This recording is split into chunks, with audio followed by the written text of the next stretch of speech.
بالله من الشيطان الرجيم. بسم الله الرحمن الرحيم. الحمد لله رب العالمين والعاقبة للمتقين ولا عدوان إلا على الظالمين.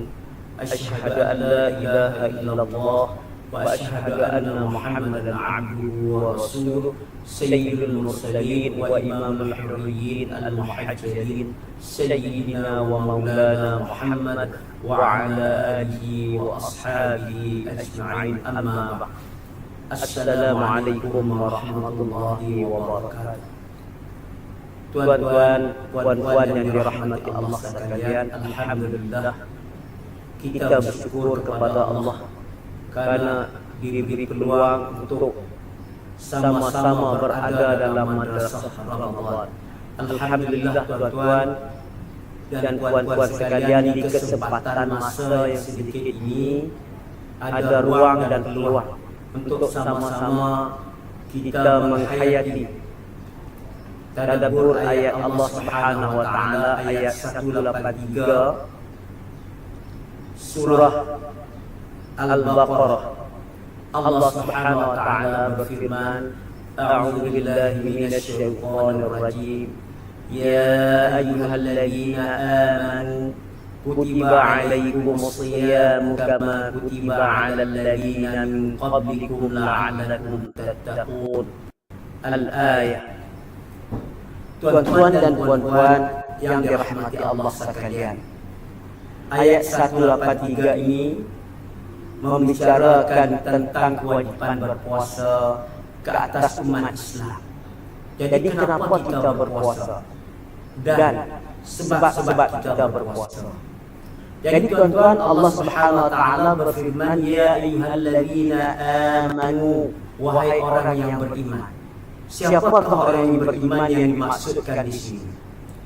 Yang dimaksudkan dengan orang beriman adalah kita semua. Alhamdulillah kita diberi nikmat iman dan Islam, yang mana Allah menyuruh kita, wahai orang-orang yang beriman, kutiba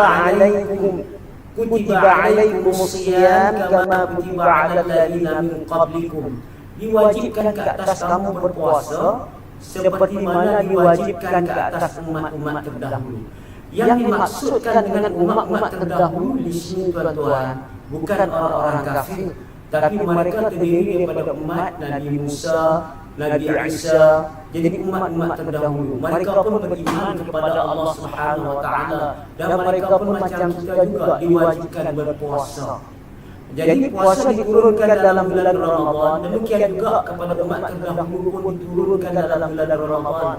Kalau umat Yahudi contohnya diturunkan kepada mereka berpuasa dalam bulan Ramadan. Jadi para rahban mereka ini ubah kepada bulan yang lain, karena bulan Ramadan adalah panas.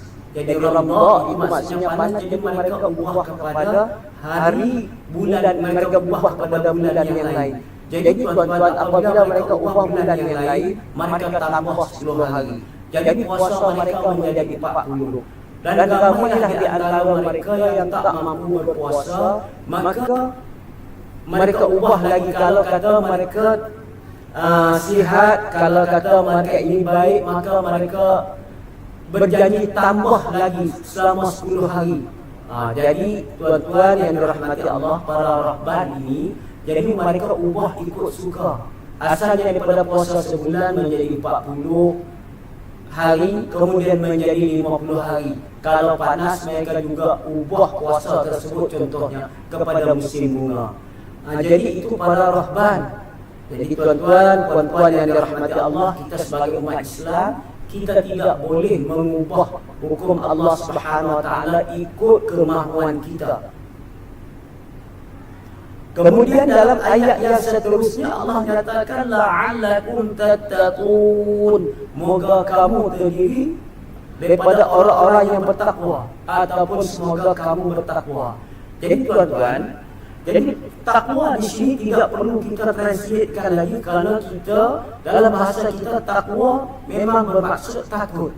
Tapi di sini boleh diartikan dengan perkataan yang lain. Itu takwa di sini ialah dalam arti kata accountability ataupun tanggungjawab.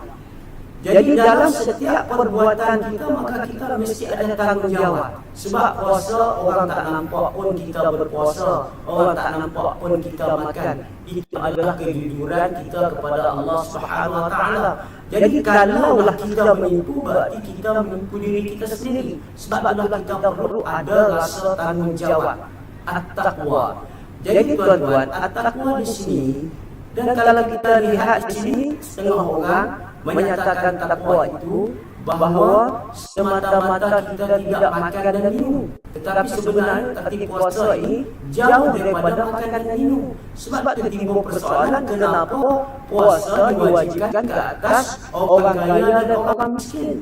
Padahal kita kata kalaulah semata-mata hanya untuk menahan lapar dan dahaga dan merasai keperitan orang miskin, nescaya puasa tidak akan diwajibkan kepada orang miskin. Tetapi di sini puasa juga diwajibkan kepada orang-orang kaya. Nak menunjukkan ada lagi hasrat puasa yang lebih daripada nak menjaga, ataupun nak merasa keperitan orang miskin. Kita kata nak mengimbangi fikiran kita supaya fikiran kita itu jangan tertumpu kepada makanan saja. Lebih lagi tujuan Allah Subhanahu Wa Taala mewajibkan puasa ke atas kita. Sebab kalau kita tengok di sini tuan-tuan, puan-puan, bahawa kenapa diwajibkan ke atas orang miskin dan orang kaya? Karena untuk mengimbangi kejayaan kita. Kejayaan kita terdiri daripada dua faktor. Terdiri daripada dua unsur. Unsur yang pertama ialah unsur samawi, yang mana Allah cipta roh kepada kita. Dan yang keduanya unsur ardi, iaitu unsur kita kata bumi, yang mana tubuh badan kita Allah cipta daripada tanah. Jadi sebab itulah kita diberi roh, kita dijadikan oleh Allah Subhanahu Wa Taala daripada tanah.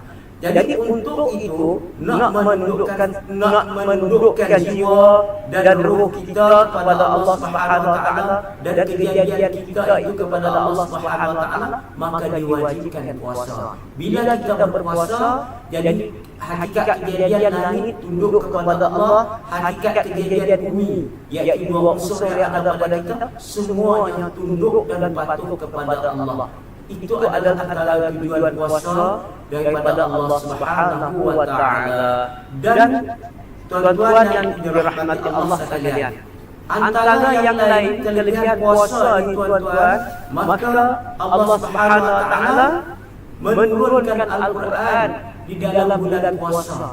Jadi Al-Quran ini adalah sebagai panduan kita, yang mana kalau sesuatu yang ada di alam ini, kita kata contohnya diturunkan TV, diturunkan apa kita kata peti sejuk dan sebagainya, semuanya memerlukan kepada ada dia punya arahan, supaya kita tahu bahawa bagaimana kita nak operate TV, bagaimana kita nak operate PPI.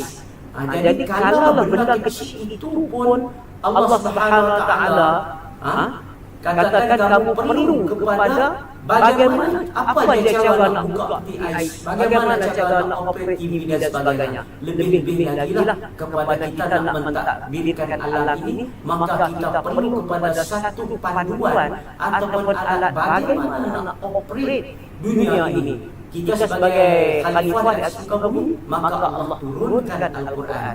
Jadi Al-Quran ini tuan-tuan dan puan-puan, hudan linnas, maka dia adalah sebagai petunjuk kepada manusia. Jadi kalau kita tak ikut Al-Quran, maka kita tidak mendapat petunjuk yang sebenar. Sebab itulah Al-Quran itu dinamakan Al-Quran itu adalah Al-Furqan, kerana dia adalah Al-Fariq bainal haq wal batil.